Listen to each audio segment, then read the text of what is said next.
Alrighty, let's go Blues. Now I'm about to go to screen share.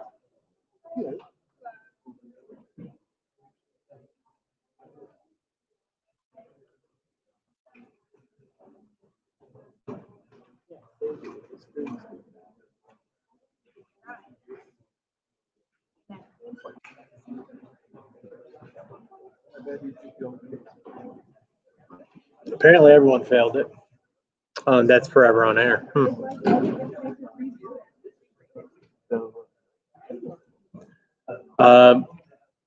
Supposedly the outcome wasn't very good, so they had to reevaluate the method in which they graded for this class. Yes.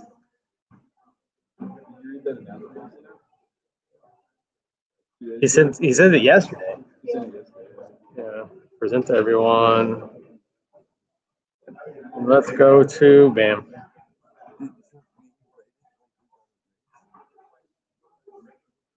No, like it's graded. There are grades that exist, but they're not going to be posted because they're going to all get regraded on different. He's going to make a whole new, I believe, a rubric because we all did bad. I thought so too, but that means we're all off the mark.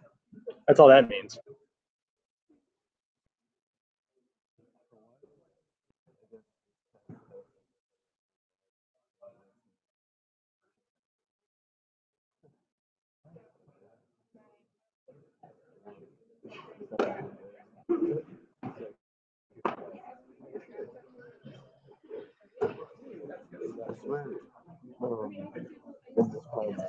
Oh, hey there.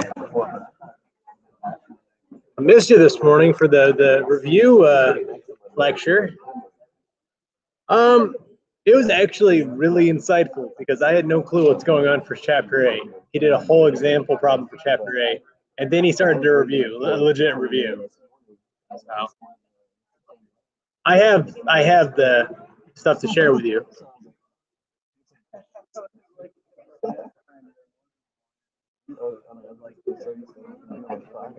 I've just been redoing problems, homework stuffs. I'm on air, so be careful what I say.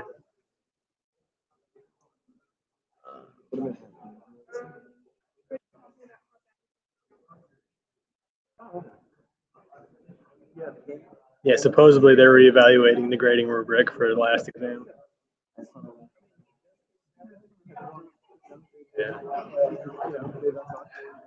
Yeah, I looked at my my email this morning and I see an order for more pregnancy tests from the wife. I'm like, oh, great.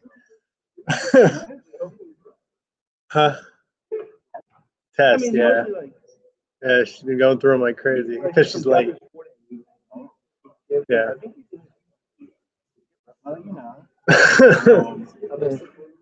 Who knows? Yeah.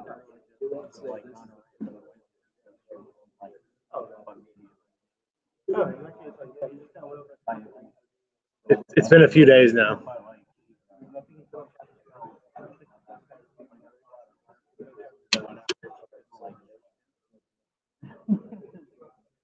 I'm gonna have to edit this out. I gotta mute this right now. Mute.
been in a very kind of sheltered environment, like our use close to my way for so super easy, right? You just tell them the number in the space has everything.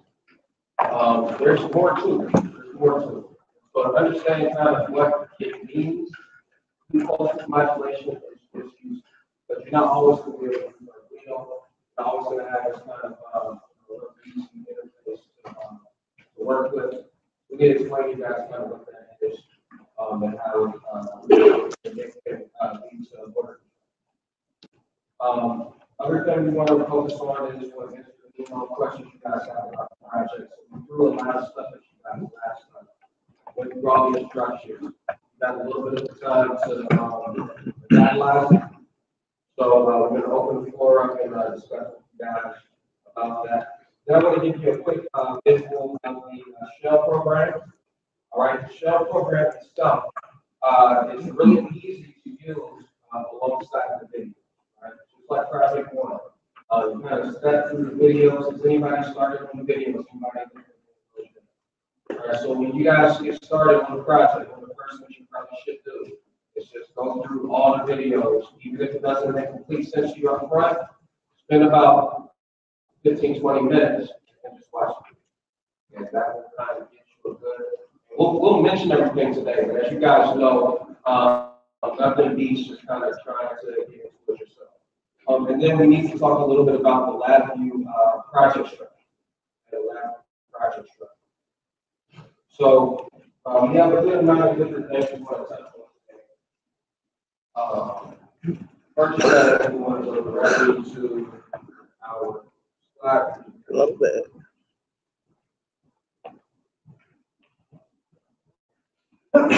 Anything I can clarify about the bias, competition, anything you guys have? Any other questions you guys might have? Well, ISO's already on here. For the robotics being done this week, or So additions you need to do to it? it should have been done last week. So you tell me that nobody alter is still the same. If anybody goes to the lab, the alter. But still the same. Let me tell you something. Eric, so my responsibility. So I understand, guys. Don't answer good as your people. So I apologize. Because that was supposed to be it. And why? You have good people that makes your job a lot easier. So I have to follow my people. Make sure it is done. So the change, I'll just go ahead and tell you guys, it's going to be, I'll just go ahead and do a simple hexagon. Because I'll make 2 pages. So I'll go ahead and actually push it down.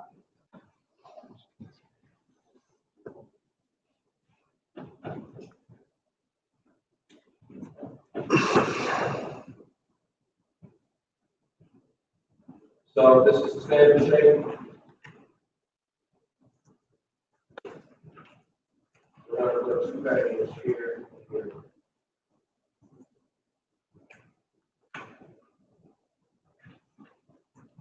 And so, don't know the direction of the track, but you know you're going where you're Thank you. Anybody else have a question?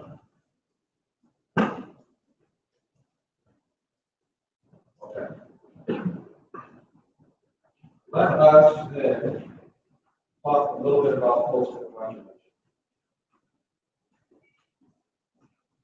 Now, in LabVIEW uses expressing that.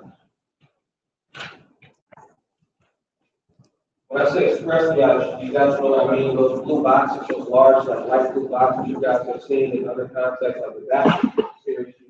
The things you can double click on gives you all the options. You can fill in the options. So, LabVIEW uses expressly that.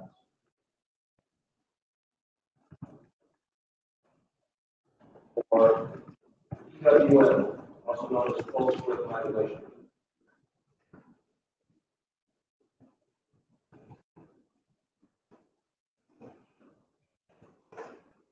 All right, you set 2 things for pulse width modulation. Settings that you set. Settings are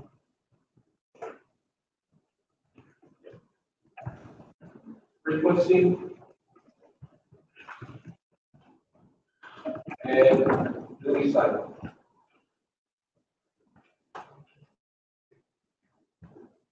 Frequency is in units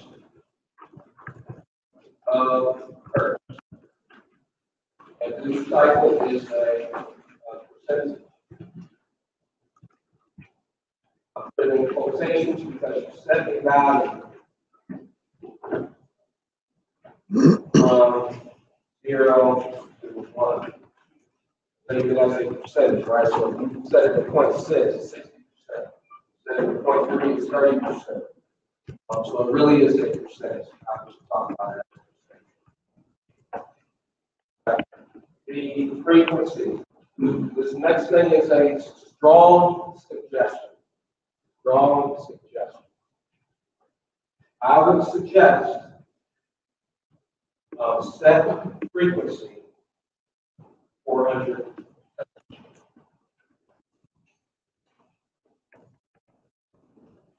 We'll talk about why that is in a second. It translates to what pulse modulation is. I would suggest you set the frequency to 400 hertz. All right? Because as you guys know, frequency and period are related. Frequency and period of a sine wave and frequency sine wave. What's the relationship between frequency and period? Yeah, it's inverse, right? Inverse relationship. Somebody took the calculator out and do an inverse of 400. What's the inverse of 400?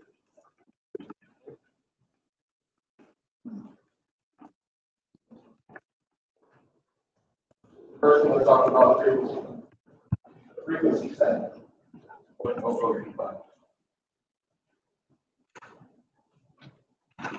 Yeah.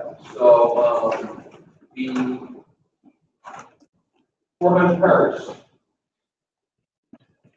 translates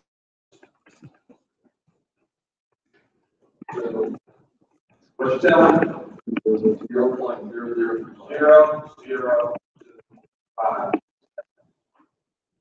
What I'm going to do, I'm going to translate this out to milli, 2.5, and I'm going to go all the way to micro, which is 2,500 microseconds. So when we're looking at data sheets on servo control, the spectrum that we're going to see is going to be in microseconds. All right, microseconds. If this really tells us this next information at all, okay, but the value that we get when we set our, so realize, we can set the frequency to whatever we want. And I'm strongly suggesting that you set yours to 400 hertz, which translates to 2,500 microseconds. Now, if you set it to something different, all you have to do in terms of the frequency setting, do the inverse, figure out what the period is. You set the period up however you want. Okay, it's just a setting that you control. But why is it important for servo control? Well, I'm going to talk about a standard servo first. Now, all I'm going to do is, if this is neutral center line, and this is the servo's arm. Draw the servo arm. And I'm going to draw 3 different bases. This is the neutral line. This is my servo arm. And here's the neutral line here. And here's my servo arm.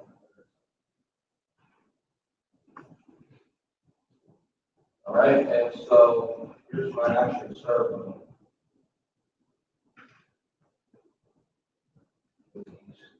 Bases.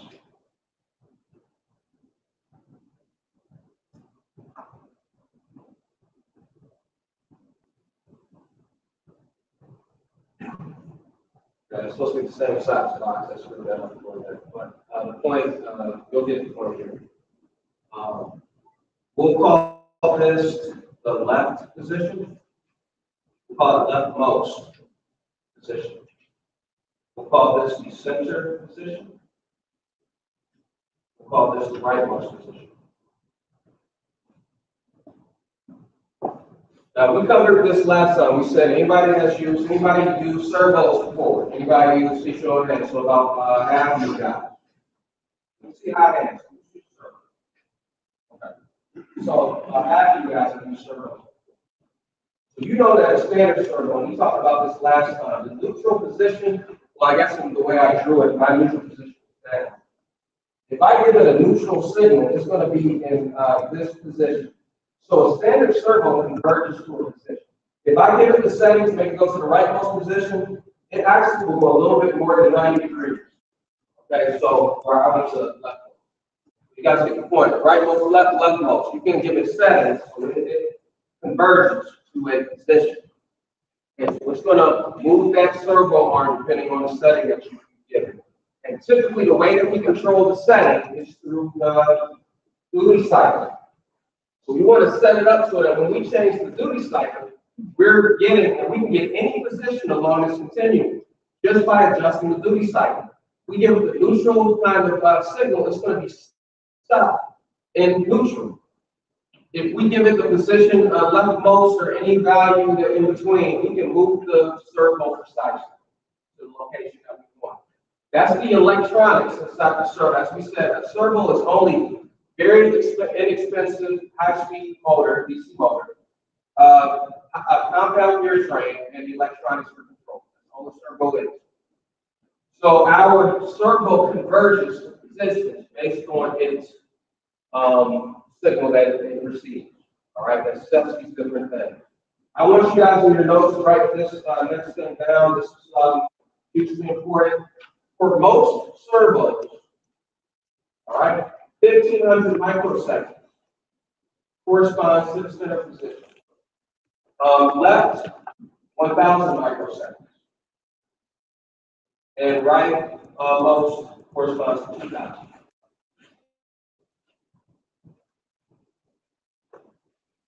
All right, so if I give the servo a signal, and so we're going to talk about what that means in terms of pulse width modulation in 1 second. If I give it 1,500, center. If I give it 1,000, it's going to move left. If I give it 2,000, it's going to move right. So that makes sense that if this is the 2,000 setting, if I send it to 1,700 or whatever the case may be, it's going to move closer to, right? It's going to be a position that's fixed. And the other thing that we established last time is that for continuous rotation servos, feedback is broken. Feedback is broken. So with a continuous rotation servo, it converges at the center position. It does the same exact thing that standard servo does. So if you give it the center signal, it will be fixed in position in that location. Not moving. With the continuous rotation, though, if you give it a signal that's like 2,000, right, it's spinning one direction, trying to converge to this position, but it never knows that it got there. So it will spin clockwise, let's say. If we give it the signal that's, let's say, move to the leftmost, so okay, if I'm center right now, I'm going to move to the leftmost, okay, let me try to get there. But if it doesn't give feedback, it never knows that it converges. So now it's just spinning counterclockwise. So when we're talking about controlling these robots, all right, it's the pulse width modulation that controls the speed and also the direction. Both. So in your shell program, you're going to have a little bit of logic. The shell program is general in how it's structured. It supports a variety of different types of motors. You guys are only using servos, so you're going to ignore all of the things in the shell program that say direction outside of the pulse width modulation. So they're little Boolean controls. Delete them. Don't need those. Don't need any Boolean control at all. Because speed and direction is controlled with pulse width modulation. All right, so you don't have to worry about the Boolean controls. So other motor types. So we have some little DC motors with encoders and all that fun stuff in the lab. With those motors, you have to actually use Booleans to control direction. With servos, and remember, continuous rotation is a hat. Okay, it's a hat. it comes down to. So continuous rotation servo, you control the direction. Am I on this side, higher than 1500? I'm on this side, less than 1500. That's what we care about. So now let's tie it into the period here, also with my information. Here's what's going on with the servo signal.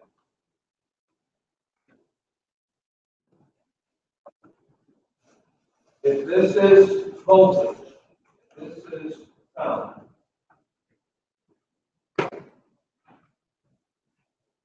When you set up the frequency, you're setting up the period of a square wave, a period of a square wave. So because I set it to 400 hertz, I'm going to give myself little notches here on my axis, my time axis. All right, every notch is 2,500 microseconds.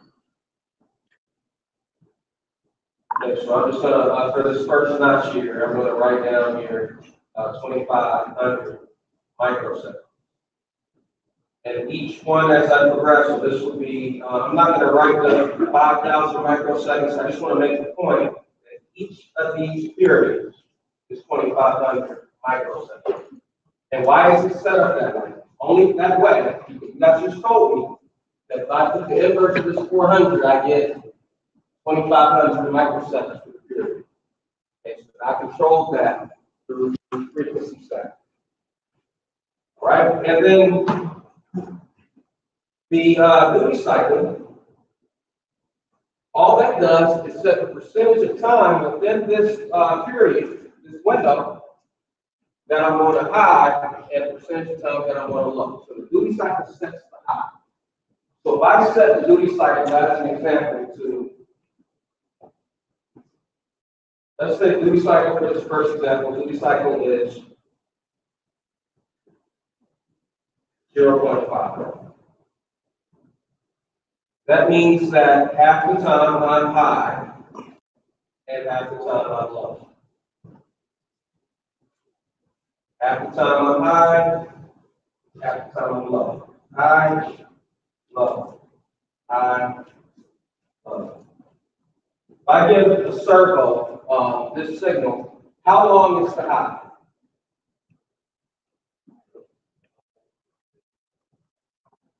Right, so half of this 2,500, which is what? 1,250. So if I give the servo, so this is how it translates. The amount of time I'm high translates to these scenarios. So if I have a continuous rotation servo and I press a 0.5 duty cycle and I set my frequency up like this, what's the servo going to want to do? Servo going to want to do that. That's told me that this high was. You just told me it was 1,250 microseconds. What's the servo going to do? Yeah, so it's less than that, right? So this over and this side. So it's going to want to spin. If it's a standard servo, this converging in the position that is left. With a continuous rotation servo, it's spinning. And I don't know if it will be clockwise or counterclockwise relative to which way you're looking at, but it will spin one direction. Okay, it will spin, trying to converge to leftmost, or left, a position that's left, it's trying to converge to a position that's left. Yes. So how long on is yes. So next conceptual question. Let's see who can figure this out. Let's say I don't want, I have a continuous rotation servo, and I do not want the servo to spin at all. With this setting, what do I need to set the duty cycle? Okay. Just click on my under here. Yeah, of course. So understand, if I set to 0.6 and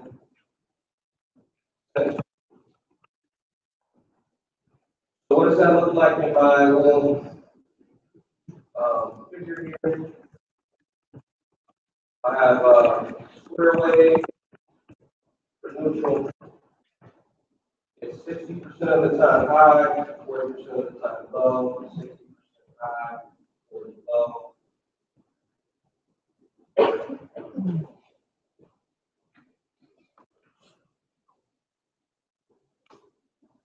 If servo gets servo receiving this,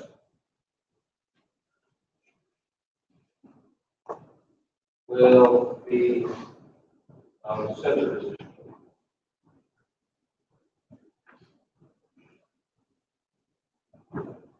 So that tells me that this duration is 1,500 microseconds.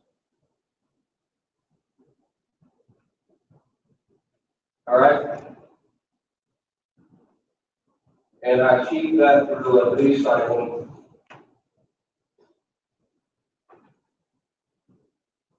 of 0.6.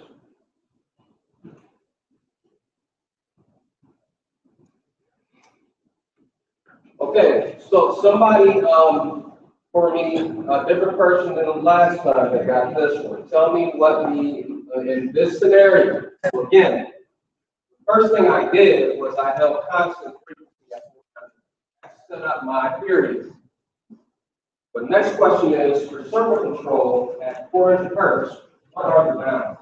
Where's the bounds? What, in terms of this theory, sets the extreme leftmost number? And what, based on this theory, sets the extreme rightmost?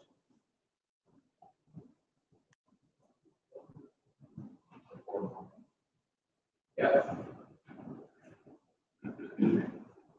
So hopefully those guys that are a little bit shaky on what we're talking about right now.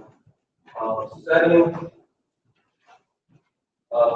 duty to 40% gives 1,000 microseconds high. Set duty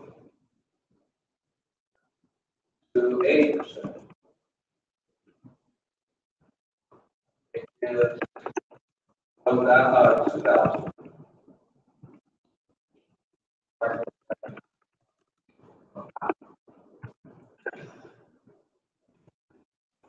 So how did I get that? Remember, I set this to 400 hertz, showing that the total period is 2,500. All right, and then if you take 40% of 2,500, you get 1,000. You take 80% of 2,500, you get 2,000. That's how it works. Now, this does not mean, guys, that so just like other hardware, this is actually a good thing for you to realize, right? This is what the theory says. It says you have to be in that window, in that box. That doesn't mean that if you send a servo on a high that's outside of those bounds, outside of 1,000 to 2,000, the servo is going to like not work. It's still going to respond, but the way it responds is not. You can do a variety. Don't tell me what the servo is. But the servo says, the theory says that in this range, the 1,000 to 2,000 microsecond range, the data sheet tells you what the servo is going to do. It's going to convert it. Yes.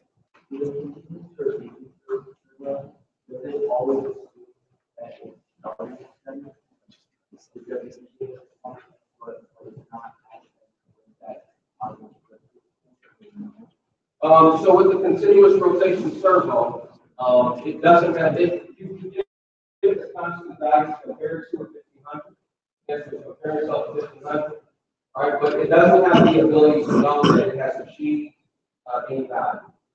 And so it's like changing the set point to something different in control, right? If I change the set point, let's take it to your my VTOL system. Right, you gave it a set point. You said, I want you to hover about this position.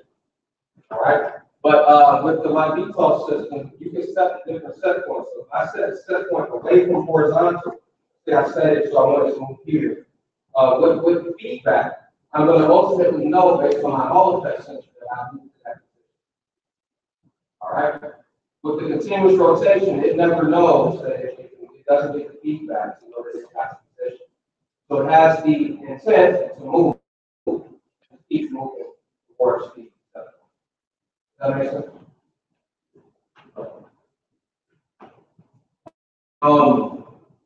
That brings me to the other major thing that I want y'all to have in your notes that we don't continue, okay? Be very helpful for you in robotics to understand, again, continuous rotation servos are a habit, okay? Taking the feedback of a standard servo. So when you look at the behavior of the servo and how the speed changes, within the range of the bounds here, so we just established, you push a 0.4, it's the left most. You push a 0.8 in duty cycle, it's the right one. It's not linear in that range. By any means. It's not linear by any means. What do I mean by that? I mean that the velocity is not linearly proportional to the duty cycle. And that essentially is going to translate to you're going to be right around 0.6 in all the values that you need to control the load. 0.4 and 0.8, you will never set a value that high or low. You won't see a difference between 0.8 and a 0.5. You will not see it. It's not a linear change. There's a dramatic difference between where you're at 0.6 and where you're at 0.65. Now, if you think about what the servo's trying to do, as soon as you set a position that's away from neutral, all right, in terms of speed to get to the left mode, speed to get to the right mode, nothing really is going to impact that much. If you tell it to go to the most leftmost position, it's going to have a similar speed trying to get there. The servo will get there as quickly as it can.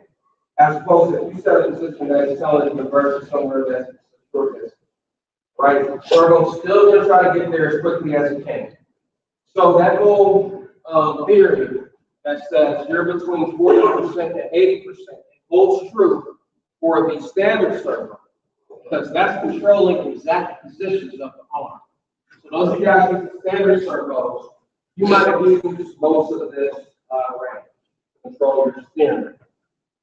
But for those of you guys that are using continuous rotation servos, the speed and direction of continuous rotation servo, you're going to be using values in between, let's say, at the max, you're going to be using between 0.5 and 0.7. That's going to be where you're going to be in the pocket around those values. But again, everything that we're saying is making the first assumption that you're going to buy into my suggestion of fitting to 400 grams. You might say, well, hey, Dr. Dave, you know, I don't want to use 400. I talked to a buddy that did it last time. He set it to 1,000 or 300. Set it however you guys want, okay? But understand, so how does the 400 translate? The reason why I think it's good in terms of theory is the 400 sets to 2,500. Now all the different possibilities for the servo controller at your disposal. You can easily, through duty cycle, get to 1,000 to 2,000 microseconds. And so I think that's a good number to get set. But you could also say to yourself, well, okay, Dr. Nance, you just told me, though, that I'm not going to even use the majority of my options here at the range of 40% to the 80%. So you might be able to find a value for the frequency that puts you more so in the pocket. Okay, and the value, you might get more resolution value. All of you. But I strongly suggest you guys set the 400. I'll give you another strong suggestion for the project. Strongly suggest that you guys don't base your project on a for loop or while loop in your life. And with embedded systems, they do weird stuff. You get caught in a loop, it's going to be problematic. You want to get caught in a for loop or while loop. But I want to not have that as part of your state. That's my suggestion. And again, you can do, I guess, make a decision that's the right decision for your team or what you want to do. But from experience, we've seen people that have tried those loops, They sometimes get stuck in a loop for some weird reason. Let's say we get an erroneous signal from the sensor that does something weird, and now you're stuck in a while loop. So my suggestion is don't use those loops in your logic. Any questions about pulse-width modulation?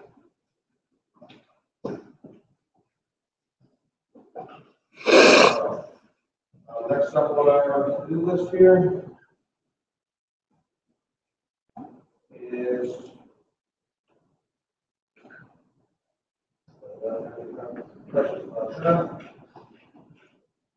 we already talked last time about short range versus long range sensors. Do you have any questions about that? Like what these pluses and minuses are? So from experience, most people choose short range. We have more short ranges in the lab, maybe that's part of it. The other part of it is that additional resolution can be valuable. Y'all understood what I meant by resolution, right? The resolution, the range is limited, right? But the voltage changes that you get in the short range are going to be more precise with the short range. That being said, the long range has a clear and easy to understand benefit. You guys will notice that with the short range, as soon as you get beyond about 50 centimeters, it gets really dicey. Long range doesn't give you that problem. You have a lot more resolution. Then the argument can be made that is, okay, even if I'm 500 or 60, 70 centimeters away from the wall, if I ever get to that situation, it's dicey anyway. So you might find a short range gives you more performance. So we already talked about it. Okay, we talked about pulse-width modulation. If you guys don't have any questions about that. So yeah, you guys would experiment with us and see what values get you the right performance. All right, let's talk about state machines. I have a visual here.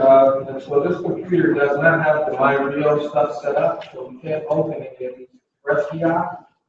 But I do want to generally talk about the structure of your shell program. It's this express DI here that controls. There's a little LED on the MyRio embedded system that I can just button on it on the system I can press. It's called the button is called button 0. So this little loop here ensures that my logic, I don't get into the logic until button 0 is pressed once. Get into the logic. To avoid anything weird with the embedded system, I have a board condition here that basically says, if you look at the front panel, there's a abort button. I don't want y'all to press this abort button unless nothing is responding. You're stuck in a loop. But most of the time, when you feel like you're stuck in a loop, what's really going to be at play here is you're going to have forgotten to press button 0. You say, okay, well, Dr. Hendricks, I loaded this great code, and my robot doesn't work. It doesn't move. The first question is, did you press button 0? Okay, because you'll never trigger your logic unless button 0 is pressed to get you from this loop to the main loop of the program. All right, the abort button will exit the entire program immediately. But you're going to want to usually programmatically stop. Okay. Well, and also I should say that we haven't included the logic that will allow you to press button 0 additional time to pause and/or stop the phone. So when you're done with your call and you want to make adjustments, either you have things set up where you can like adjust wirelessly, where you don't have to stop the code at all, or you have to set up where you pull power and you have to reprogram. You don't have any pause or any stop that's programmatic to the hardware. You can easily add that logic, but we have not added that for you. All right. Once I exit this first area of the code, I'm going to enter this second area, programmatic area. And so all this does is it sets the my reel has 4 LEDs on the front of its circuit. And when your program is running, LED 0 and 2 are highs, and all LED 1 and 3 are lows, and vice versa. So just the lights will just alternate being on and off. And the reason why this is set up the way it is to give you an idea of your program's efficiency. And give you an idea of programming. So I will tell you, if your program is efficient, you look at those 4 LEDs, it looks like they're all going at the same time. They're switching so fast that they all look like they're going the entire time. As soon as you write a logic that's inefficient, you'll start seeing the flashing of the lights. Start seeing it. And if it's really inefficient, you'll see the lights going like this, then you know that's really the problem. A little bit of flicker is probably fine, but this gives you an idea whether or not your program is efficient or not. Because if you see the switching, that means that there is an issue with your logic, your efficiency. All right. So this is the heart of what you guys are doing. Right. Heart of what you guys are doing is here. Okay, so what we're going to do in our sensor acquisition is we're going to right-click, select the VI, and here are your VIs that you guys used previously, the IR sensor. Use the long range VI, you're going to grab this one. Use the short range, you're going to grab this one. All right, so I'm going to grab short and place. That's not going to be able to find until I have Rio download. That's fine. Okay, you're going to place, so however many sensors you guys have, there's a really nice video that shows you how to configure this stuff. Whether you have one sensor or whether you have really easy to use video to walk through. You notice what the output is here by default. You'll notice that I only have one output here. If I mouse over, it says this. So by default, when you grab the short range sub VI, it's going to do the acquisition for you. It's going to grab distance measurement. And what you guys are going to want to do is, what a state machine does, here's the state machine here. All right, and all the state machine does is it takes sensor data, whatever the measurement is, and translates it to some behavior, some action. So as an input to the state machine, you need to be able to tell it what the sensor says, the distance is. That's going to be what controls the state. So as the value of the distance changes, so does the state of the robot. Now you'll notice that you can change these names if you want by adjusting state machine. Notice that here it says front distance, and here it says rear distance on the shell of your state machine. You have inputs up front and rear that are already set up.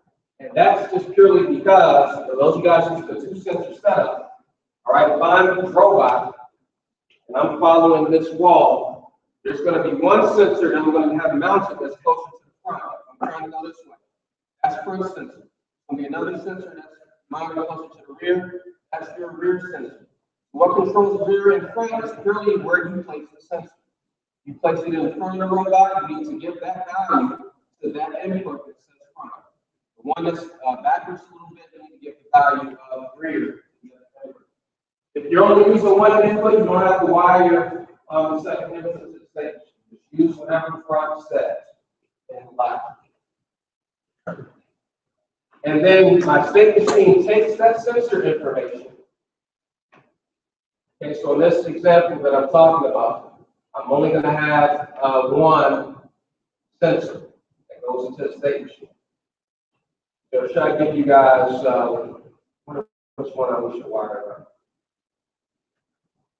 around? Let's actually, for sake of argument, we're going to talk through the example with 2-sensor. I think that was a little bit easier to understand.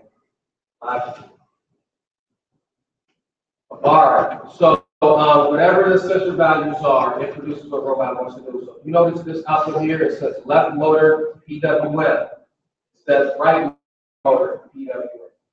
So the state machine translates the sensor measurements to pulse width modulation, the duty cycle.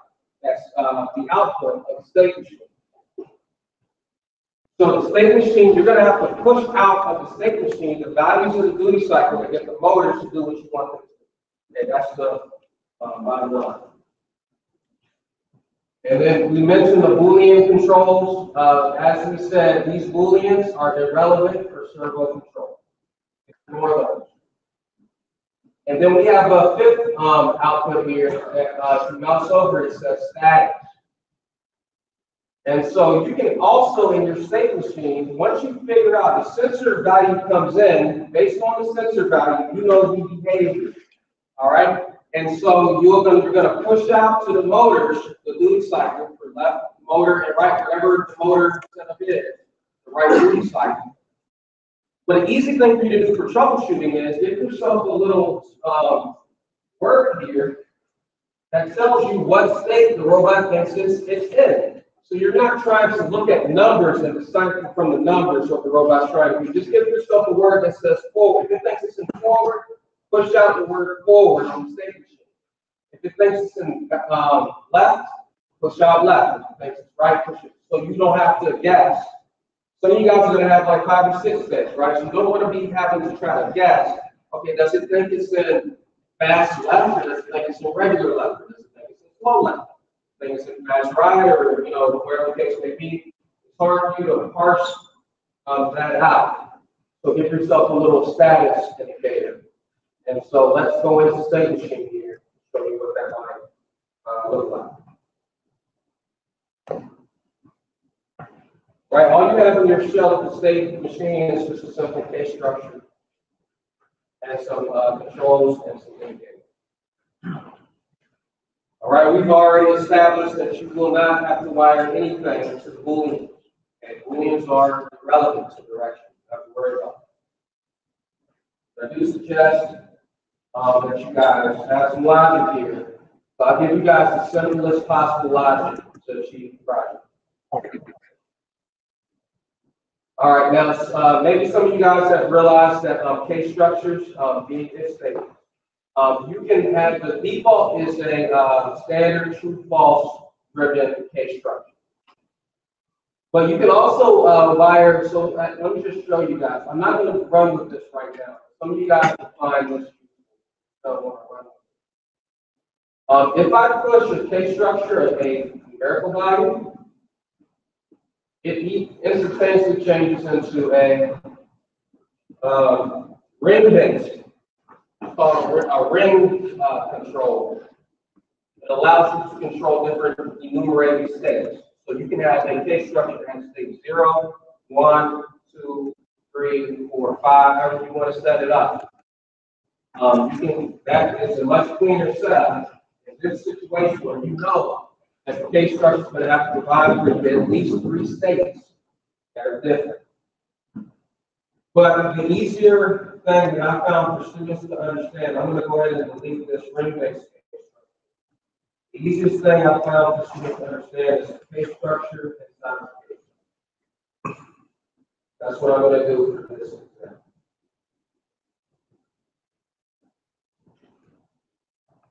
Case structure inside of the case structure.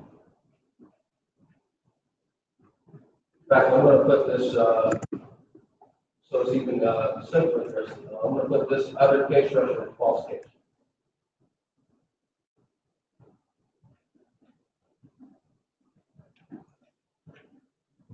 All right, so based on what we have here, remember we have the 2 sensor setups.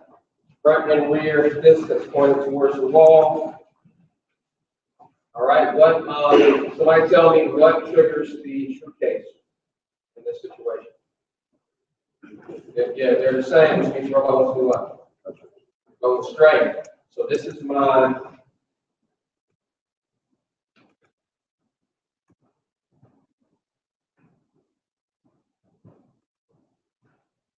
straight case.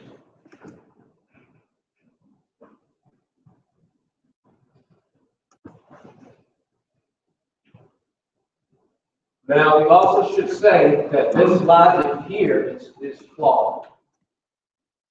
Anybody see why this might be problematic?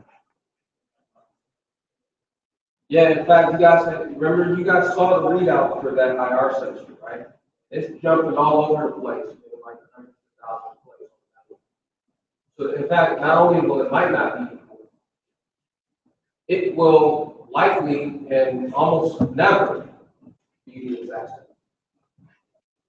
Right? So what's the logic then if they're not ever going to be exactly the same? I suggest you guys do something similar. So if you don't want, I suggest you guys do something similar to this. Make a difference.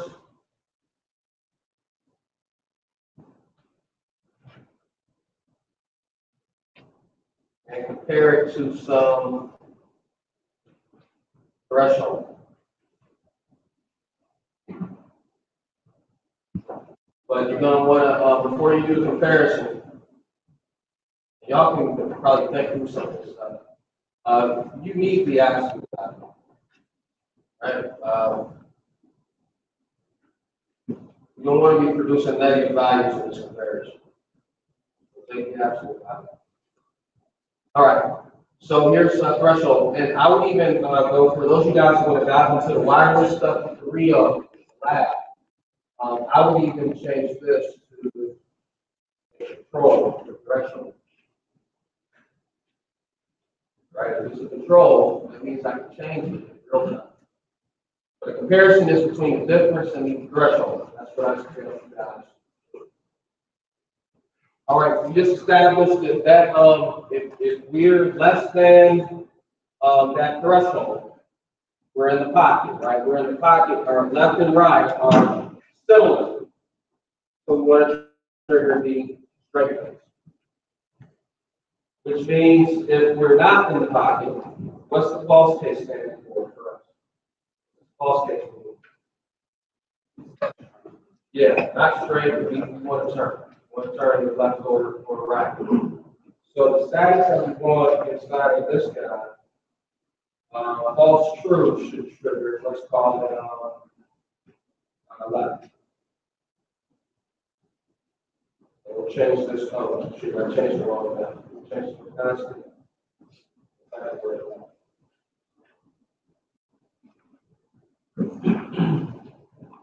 And false. I don't want to go left, I want to go to the right.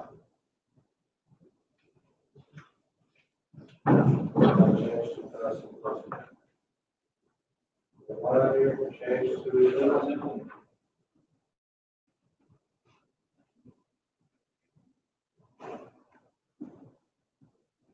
So now we have a little status control output here, indicator that's going to show on our front panel. Wire a little indicator on our front panel for our top level tells us what's there. So this idea of let's deal with the front forward case. All right, let's say that I have a differentially steered robot. So one robot, if we think about my shoulders are the servos, and my arm is the spinning wheel. And clockwise on one, and I set clockwise to the other, I don't even know if I'm coordinating with it. I spin opposite direction. What's my robot going to do? Spinning like this. If I set clockwise to one and counterclockwise to the other one, what am I going to do? If they rotate at the same speed, I'm going forward, I do counterclockwise, and I'm going back. All right, so that brings me to, I'm going to, again, an extreme case. It's not going to work well necessarily for what you guys are trying to do. You guys are going to play around with what values make the most sense. So for us, what I'm going to do for straight case is take an argument here.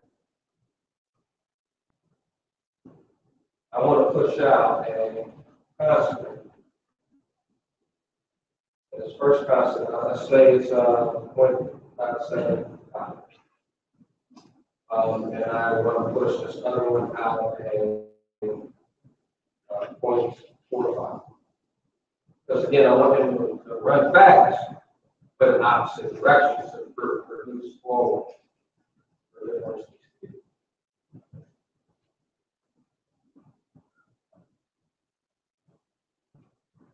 So you guys understand why it's 0.75 to 0.45 I want to produce the same speed, right?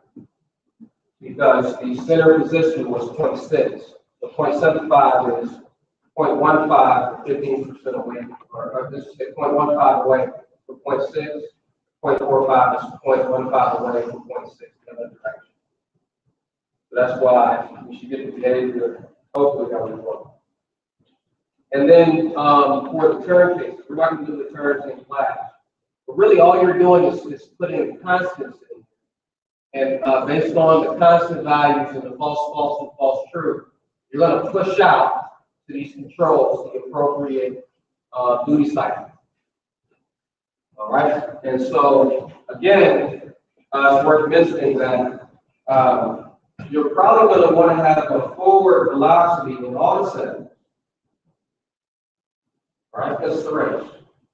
All right? You don't want to just have a robot that goes and then you want to turn at stop, turn a little bit, and then go. And, well, you might have that strategy of being something that works first and then go from there. So that's perfectly okay in that case. But we understand that we're going to probably want to veer to the left, veer to the right. We're going to probably have some forward velocity, whatever we're doing. So that's worth taking into consideration. Any questions about state issue? Yeah. So earlier you showed us that ring structure between the two, the case structure with the case structure. Which one? What benefits does it have other over each other? Or it doesn't really have benefits?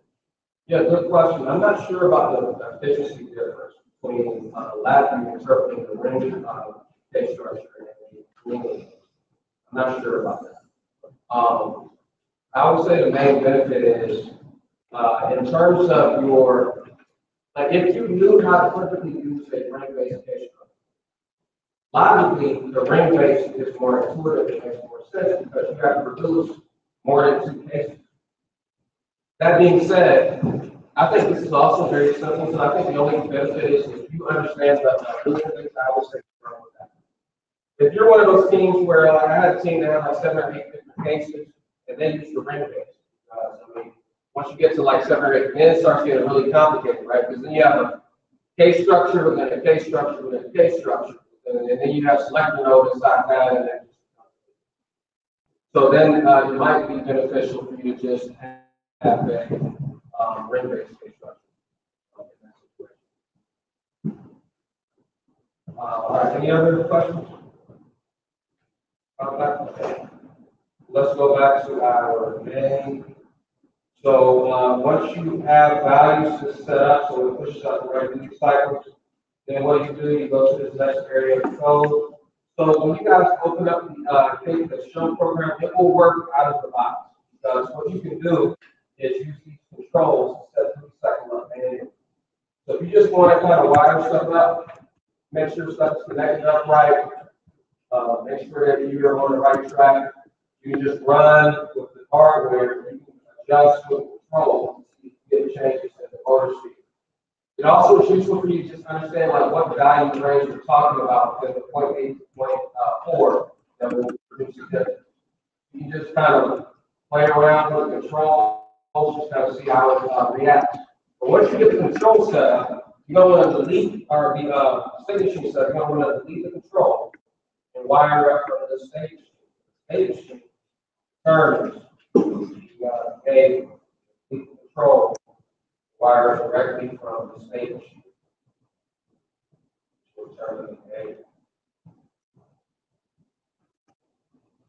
All right. This is the next thing. Just jot a quick note down to yourself. This will save you a headache. All right. And so this is something that students sometimes.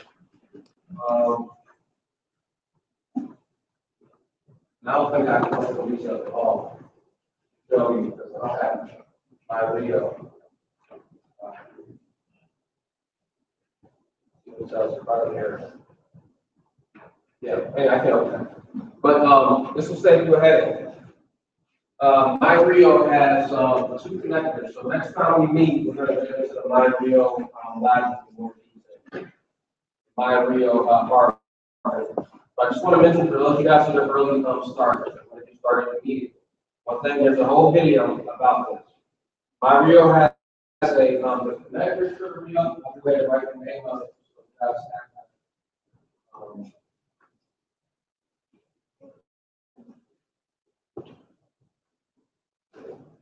So the Rio, I'll just go ahead and try to here as legislation. Has a MXP A and MXP B connector. It also has a MSP.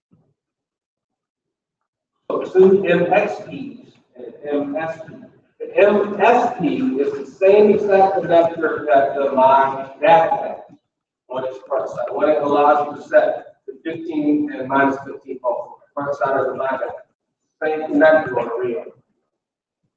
MSP connector is not what you're going to be using primarily. You're going to be using MXP-A. One of the most important things you have to make sure you set up correctly when you're doing this stuff with the MyRio and the motor control board, whatever the case may be, is you have to make sure you double click into the express VI and verify that you're doing logic for the correct connector. You can write all the logic and it will be perfect.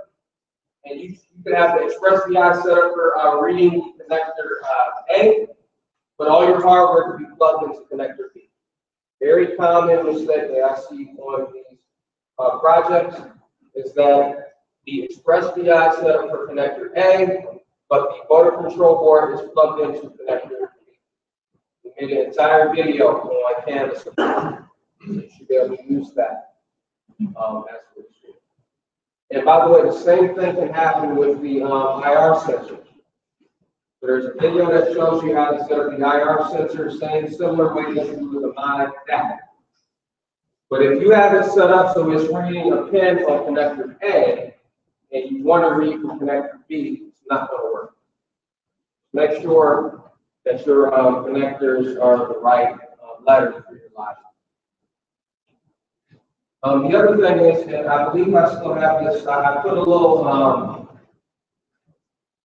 wait time. I believe the wait timer may or may not still be in the sensor acquisition.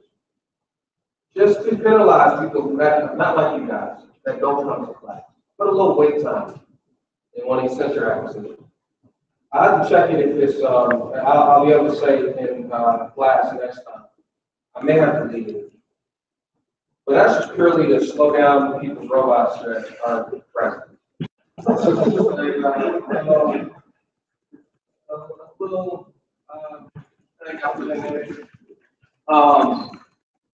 You see a wait timer in any of this slide, delete it. Okay, all it will do is slow your performance. Okay. The timer is not necessary in this case.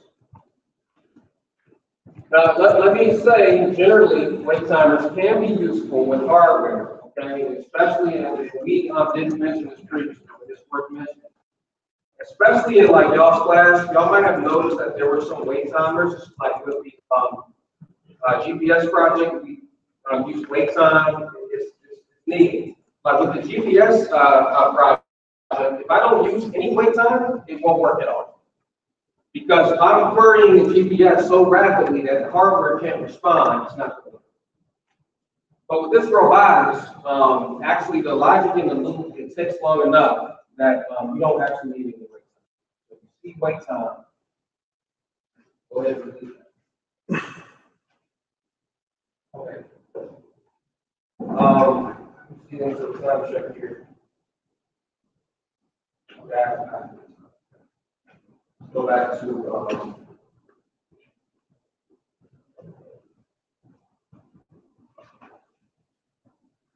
all right, so you're going to tell through the state machine how to set up the duty cycle. So remember the next thing to write in your notes that's important is you're going to want to open up these express VI.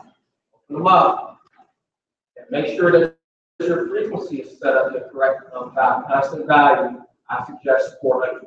Just verify that the frequency is correct. One thing you're going to want to do. And make sure that the duty cycles that you're pushing, assuming 400, makes sense. All right, the last thing we need to cover out in the last 5 minutes also is reporting, which means to touch on this idea of the lab view on project structure. I'm going to go ahead and close.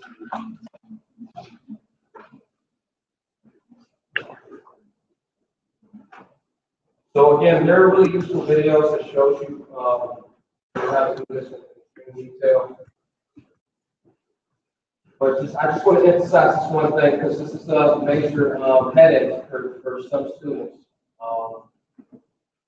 Nothing works without a project. After create a project, it will not work. In this case, I don't have my Rio set up. I'm going to create a project anyway. I click create project on this home screen. Hit this nice little thing that gives me different things, all the different project types I can set up. Right, and different templates, different sample projects. All right, I'm going to want to create a My Rio project. Exactly how the video says. When you have Rio installed, one of the options you'll see is My Rio project. All right. Once you create a My Rio project, you'll have 2 targets that are at play for you. It'll be the target of the computer that you're on. It'll be the target of the My Rio. We'll see it in the project structure. So in our next class, we're really going to be focused on the My Rio hardware. I'm going to give you guys a better visual of the project stuff. There's already a video for early starters that is basically. I just want to make sure I mention that you have to, just so you think back to the GPS project. All right? Y'all did not have to set the hardware for the GPS project. But with the GPS, the way I typically set it up is I typically have the My Rio and the GPS wired into the MX2 connector. All right? So for that scenario, I have to set up a My Rio project because I have to run the, I have to access the Rio instead of the PC. So all the project allows you to do is say, all right, hey, especially for this robotics project, I don't even want the computer to be in the loop. Once I run my logic, I want to hit run. I want to download all my logic to the Rio embedded system. So the project it allows me to just say, okay, I want all my logic to run on Rio. All right, so you just add the code to the My Rio project. Okay, and so now if it's designated to run on Rio based on the project structure, it's going to run and compile all the code to the target. So last little note that you can make about that, and we'll see it in more detail next time.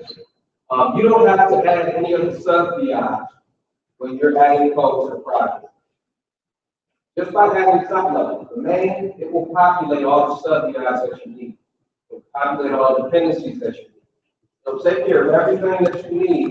You need to add the code, the main to the right target. So our strategy is our next time we're going to look at the Rio as hardware in more detail. We'll look at how to set up the project and show you a better visual of that. But as it stands right now, what can you guys do? You guys starting today, you can go by the lab, start pulling parts from the effects provided, get your kind of base chassis for the robot to make that get built. And you can do all the real precursors to get the Rio, to get the base platform done. TH will talk to a Rio as early as today. Any questions? Yes.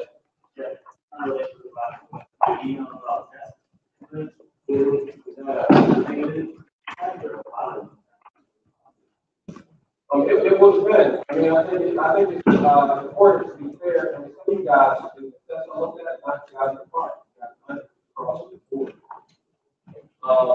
Did he err on the side of giving people that didn't deserve letters a higher score? That's the last one. So you guys probably be fine with me just publishing, but some of you guys are not. Some of you guys said, well, I put the work in, I knew what was on the test, and I studied. And I don't want to get 100 with somebody that didn't know it. That's why I thought it was really important to regrade it, because I just want to make sure. Other questions? Oh, wow. TA, so this question, yes, next time, apart. TA will probably be in the lab, well, probably in the lab. The regular, kind of lab time, but they should be in the lab.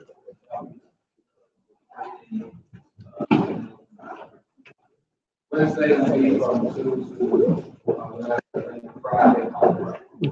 Interesting. I didn't turn off the camera. Question?